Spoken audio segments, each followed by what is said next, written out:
Good evening, everyone, and welcome to the Metropolitan Republican Club's webinar series. My name is Krisha Lenzo, and on behalf of the Met Club board, we're so happy that you're joining us tonight.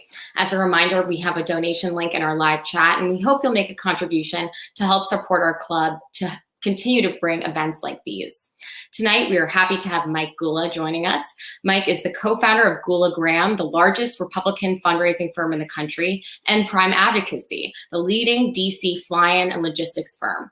Since 2009, Gula Graham has raised over $318 million for the House and Senate members of Congress.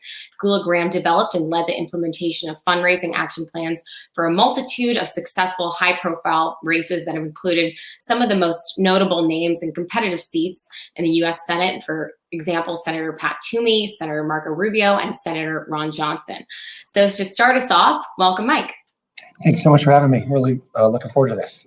Appreciate it. And you and I also spoke earlier this week on the podcast, so thanks again for joining Absolutely. us, for providing some great insights. We had to bring you back and to talk more about politics, money in politics, and how to follow the money trail and what it all means. So I'm sure everyone's well aware of this perception of money in politics. So just to back it up a little bit, can you just clear up some of the most common misconceptions so we're all on the same page?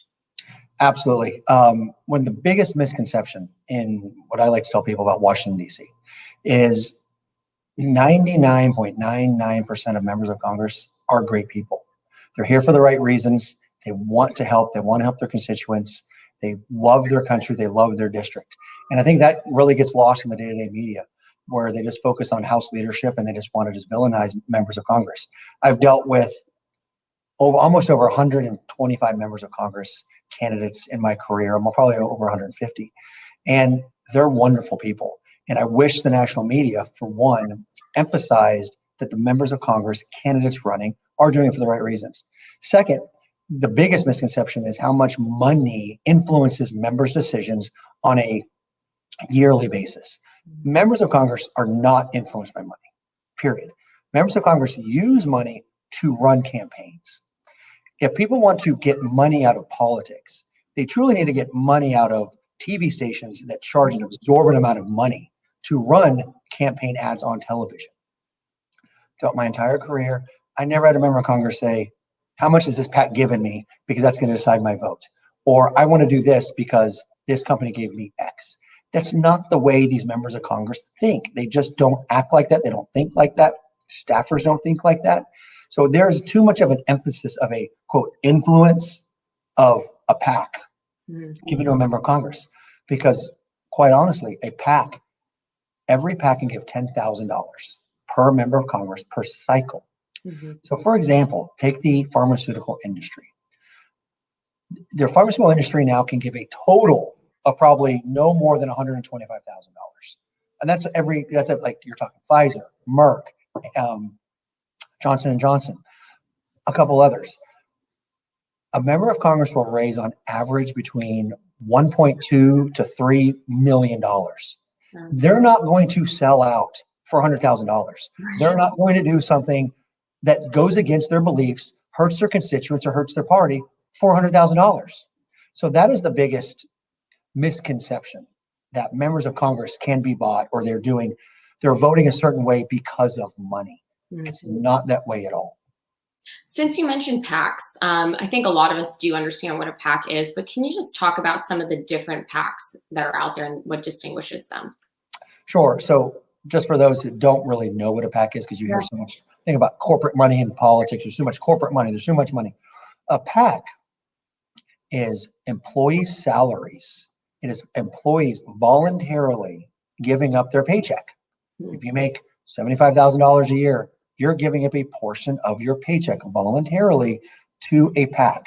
That PAC then is able to give up to $10,000 per member of Congress. What also is a big misconception is every member of Congress is getting $10,000 from all of these PACs.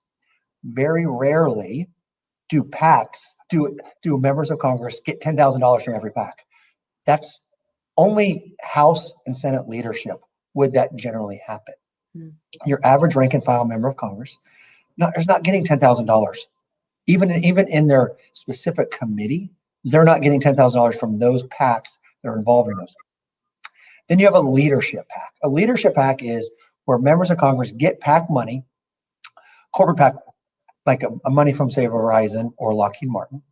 They're able to give $5,000 per year, $10,000 per cycle.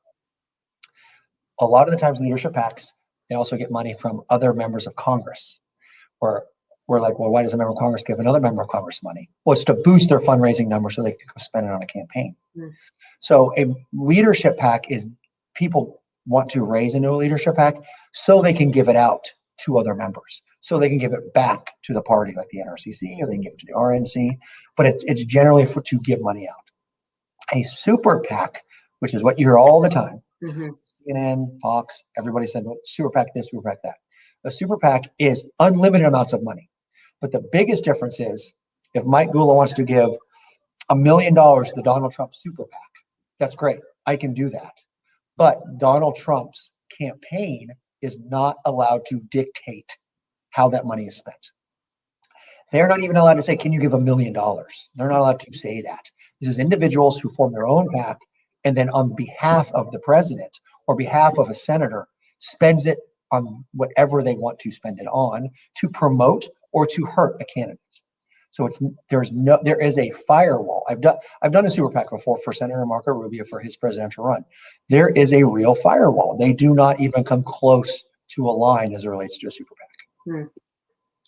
And you've mentioned you've worked with people like Marco Rubio, and there are a lot of political junkies who are watching right now because you're not necessarily someone who's always in the public spotlight. I would say, if anything, you've kind of shied away and don't really have Twitter. I don't have Twitter now either, just because of the way things are with the company generally.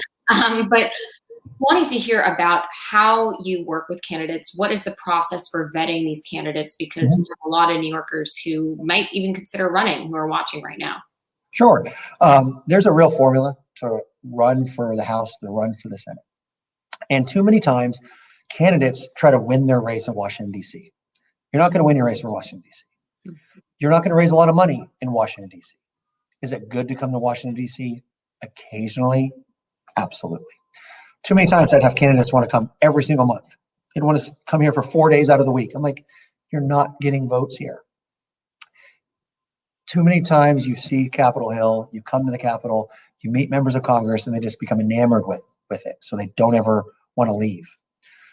They need to go back home. Candidates need to spend the bulk of their time back home. What I try to tell everybody is, if you hire a firm in Washington, D.C. to do your PAC fundraising, which you should do, and you should never pay a retainer. You need to pay commission because it makes the fundraiser actually work to go get the money. Don't pay a retainer, pay a commission. Save your money. A DC fundraiser will introduce you to lobbyists that represent associations and corporations. For example, they'll introduce you to the Verizon guy. They'll introduce you to the orthopedic surgeon, the American Dental Association. They'll introduce you to the Caterpillar's lobbyist. That's great. But the catch is, what candidates don't understand is, these guys in DC don't actually make the decisions. They don't make the call to give to candidate X. You know who does? The company back in the state, the company back in the district, the association in general. What I tell all candidates, you need to go home, and I give them a list of 75 associations and corporations that I know give in primaries. First, you have to narrow that down, because when you're running for Congress, it's not a shotgun approach. You're not hitting every PAC in Washington, because just for numbers' sake, say there's 500 PACs in Washington, there's a lot more. Only 75 would probably give to a candidate. So you can narrow it down with a good fundraiser in DC. And of those 75, you need to go home and meet the local. You need to go home and meet the orthopedic surgeon that's a part of the PAC. You need to go meet you need to go meet a dentist that's a part of the PAC. You need to go meet, if PNC Bank is in your district, you need to go meet the branch manager. If Walmart's in your district, just a store, you need to go meet these people. And then they tell the DC people, yes, this person checks out, I like them, you need to support them. So DC takes their marching orders from the district. And too many times candidates want to spend too much time here and not time back home. So when looking at a home for us, based in New York, a lot of Republicans are not in office. They're challengers at this point, not the incumbent. What advice do you have for challengers or for people who, are still trying to break into politics more generally? They're new. What's the difference in fundraising for them as opposed to an incumbent? Sure. When you're running for the first time, or you're running again, you really need to focus on the individual dollar. You need to really focus on individual small dollar giving, because what DC looks for is how much money you've raised and how many donors you actually have back in the district. That is one of the biggest things that we look for as a firm, that we looked for when we were raising money. How many people do they have back in the district giving them money, and what is their average contribution? How much have they raised? To be considered a legitimate candidate in DC, you need to raise a minimum of $250,000 to show your legitimacy. If you raised $15,000, $50,000, don't waste your time coming to DC. It doesn't mean you're not going to win. I'm just saying you're not spending your time wisely. Mm-hmm. If you want to get back, and what I've always said, if Republicans want to start raising individual dollars, they've got to convince people even outside their district, throughout the state of New York, why their race is important, because they're not going to raise enough money in their district, period. They're just not going to do it. So they've got to find a way to connect with people outside their district with their messaging through digital to give them money. Because too many times Republicans, this is why I believe Republicans don't raise as much money as Democrats do on the individual small dollar base, is because Republicans care more about the district first, state party second. Democrats think party first, state second, district third. This is so if you're a candidate, you need to have a base of money in your district, and then you need to expand your ability to raise individual dollar outside your district. Why is that? Why are Republicans looking at it differently? They just have historically not been successful? I think Republicans are, I don't want to say it. Republicans want to know what's going to affect them first. Okay. Republicans care about them. I don't want to say they care about themselves first, but they care about their community first. Mm-hmm. They care about their district. They care about where they live first. Mm-hmm. They don't care about what's happening in Washington State. They don't care what's happening in Pennsylvania if it doesn't affect them first. Got it. So I'm not saying they don't care about those people. I'm saying first they care about their district. And if their member of Congress is in trouble, they're going to give their first. But I think it's very hard, and what we have seen, Republicans in Florida, and there's a challenge race in New York, they're very unlikely to give. Democrats have no problem going to Act Blue, going to blue to red, and giving $10. That's just their mentality. I care about that party. It's a swing district. I'm going to give money. Republicans don't think this way. And until we change that mentality, then we're never going to be able to raise as much as Democrats. It's a mentality. Would you say it's fair to characterize the situation as well that Democrats more generally are possibly more unified than Republicans, and maybe that's another reason why there's been that fracturing? They're absolutely more unified on the fundraising front. Mm-hmm. That's for sure. And Republicans, we've made immense strides from where we were 4 to 6 years ago. There's no question about that. Democrats, they do a very good job nationally because they do have also the national media in their back pocket. So Republicans are overcoming a lot. Yes. And Republicans have a much harder time cracking the national fundraising scale compared to the Democrats do. For example, take Michigan Senate race, for example.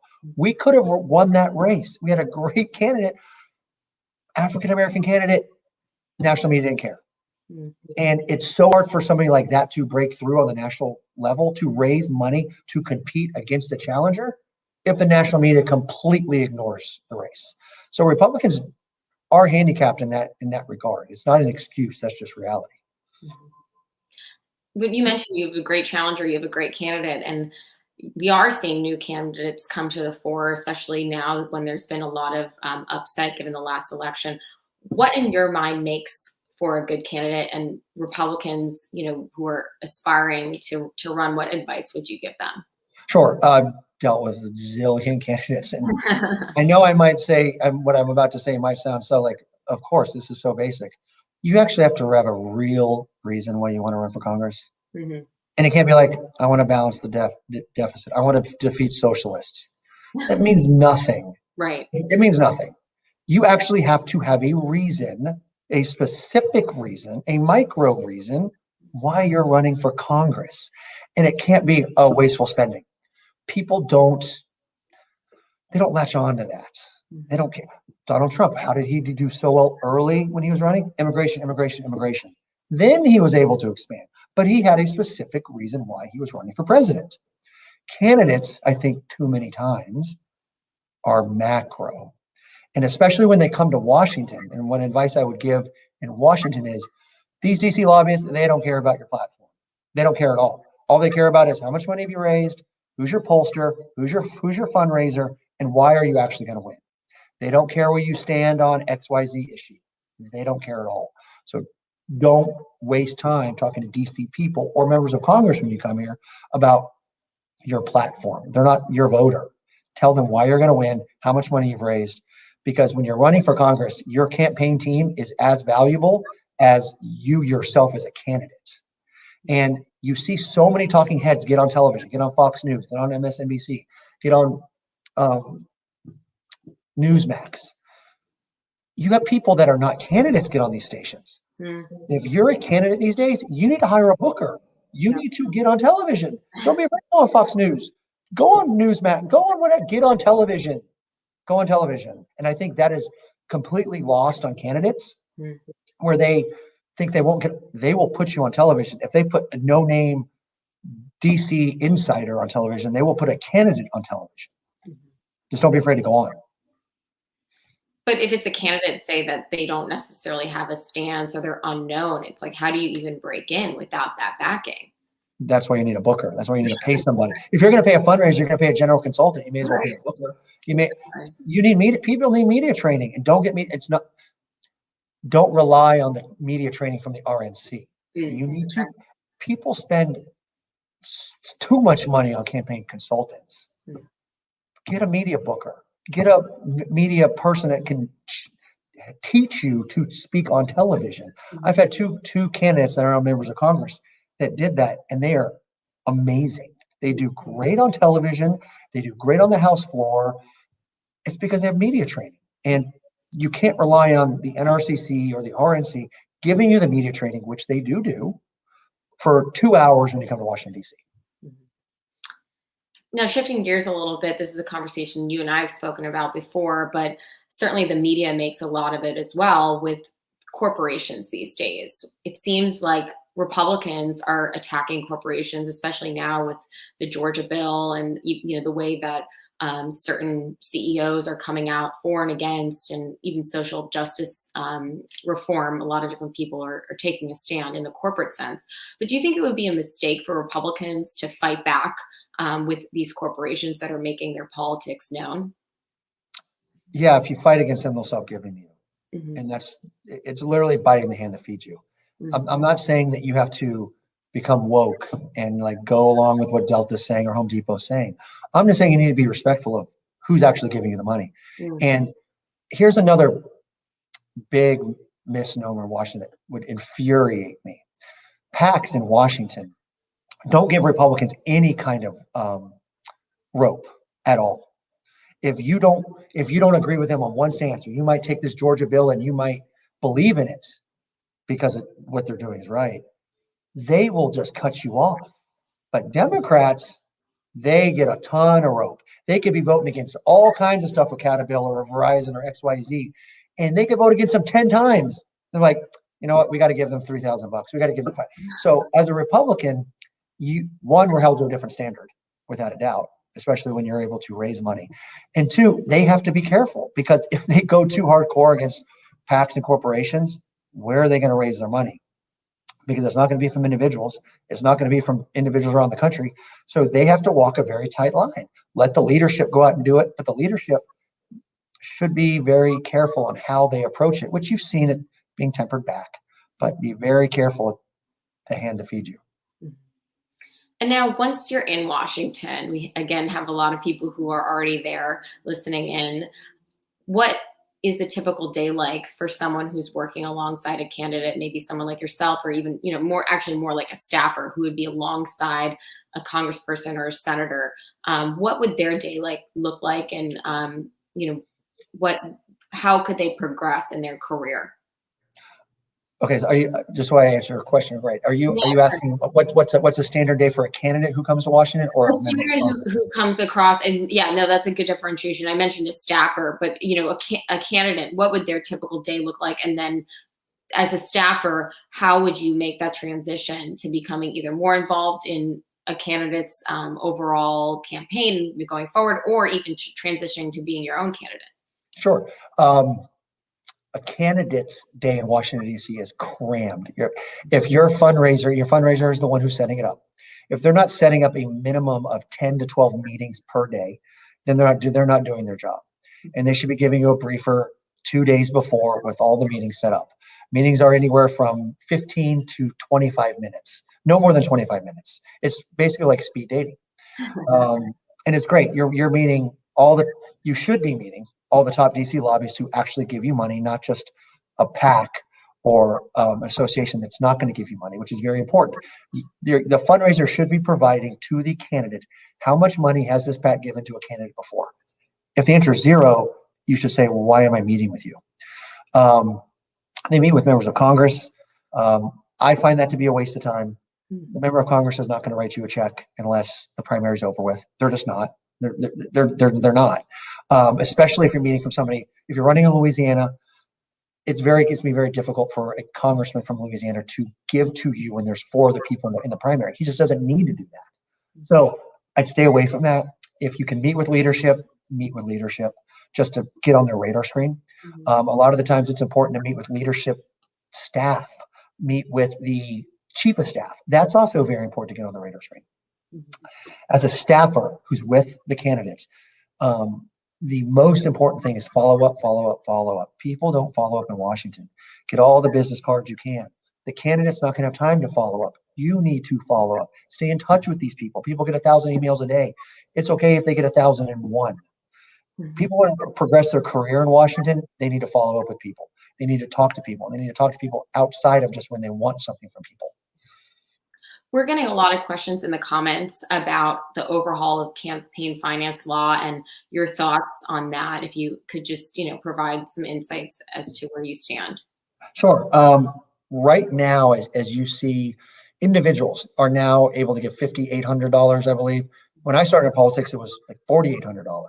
Why is that going up? Inflation. $4,800 isn't worth what $4,800 is. Right. Right now, the most PACs can give is $10,000, and it should be $20,000, not $10,000. So I don't want to overhaul campaign finance. I want to be able the ability for PACs and associations, which are again employee salaries, to give more money, because $10,000 10 years ago is not $10,000 today. And what's also is going up?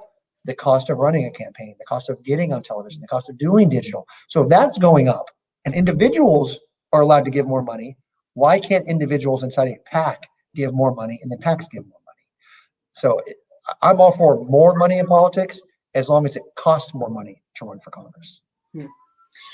Now we have another question just talking about the future of the Republican Party more generally. And the effect of Donald Trump and maybe even Ron DeSantis.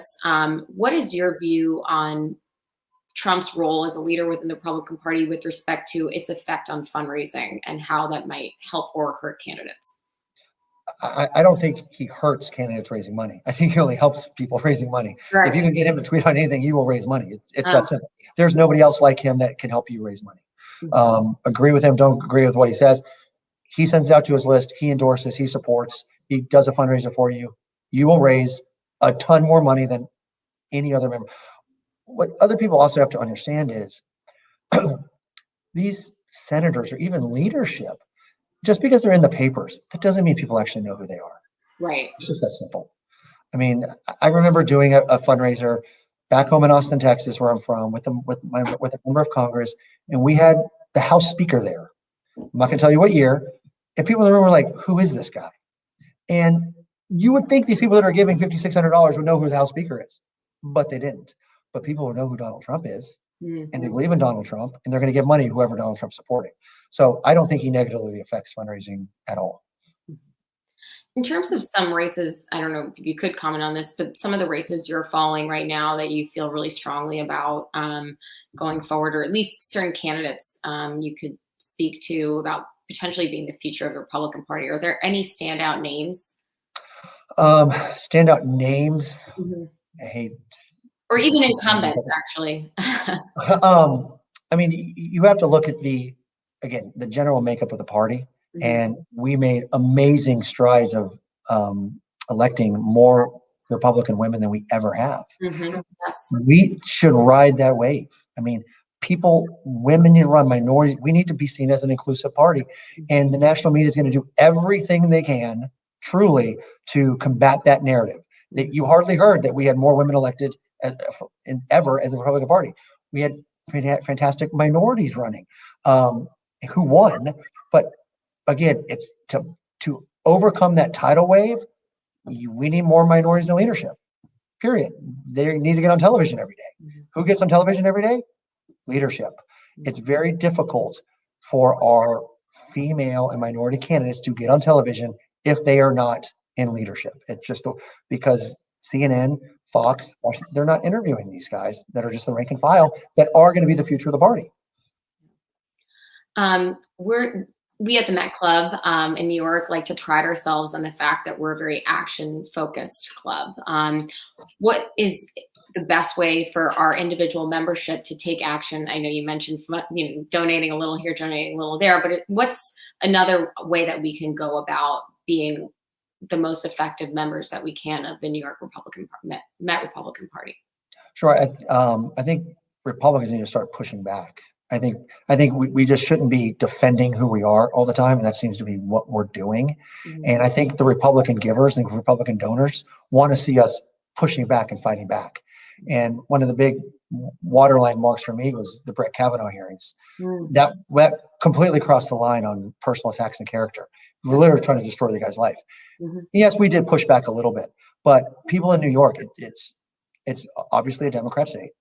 And if you want to beat the Democrats, you got to hold them accountable. You've got to not just hire trackers. I don't understand why people have trackers when they're running. Nothing's ever used on campaigns. They need to get in these people. They need to ask the questions to the incumbents. Do you support AOC? Do you support the squad? Everybody that's running for Congress, as you're a Republican, and you allowed Maxine Waters to make that comment that she made 3 days ago, they need to then go talk to the papers. You need to go talk to the candidate or the members of Congress and say, do you believe in this? Put these people on record. People will give money if they believe their party's fighting for them. And if they don't believe the party's fighting for them or they're just playing on defense, they're not going to want to give. So I say to people in New York, where we can win the governorship, if we can't knock out Cuomo now, just don't run. Literally, don't run for governor as a Republican ever again. When you have CNN attacking the go on offense. Don't let them change the narrative because, again, we are going up against the national narrative. Mm-hmm. And they will try to distract our voters. They will try to distract our donors, which is why people in New York, to overcome that, have to go on offense. Mike Gula, you have provided us with so many great insights and wanted to support you and your efforts of what you're trying to convey with the Republican message and fundraising more generally. I know you don't have Twitter. I know you're not as big on social, but what are maybe some avenues or some resources we could potentially follow you or follow your work? And I know we were on a podcast this week, so get your time. You can get my email from you, and you can send it out to anybody you want. I definitely have tried to keep a low profile and just kind of moved on to the next stage of my life. But I want to help the Republicans. I want to help raise money still. If they have questions, at the end of the day now, I can just give the blunt truth. People can like it or they don't, but I've seen everything in the last 20 years. Yeah. And I am all about candidates not wasting money and wasting time. And I think too many times political consultants who hire their friends waste candidates' money and take away resources. Mm-hmm. So there's a formula to run and win. I'm happy to help tell them what that formula is. So we will leave it at that and wanted to say thank you again. And if you are in New York, we welcome you to our club in person. Absolutely. We appreciate it. And want to say good night, everyone. Take care and have a good, safe, healthy night. Thanks for having me. Bye. Bye.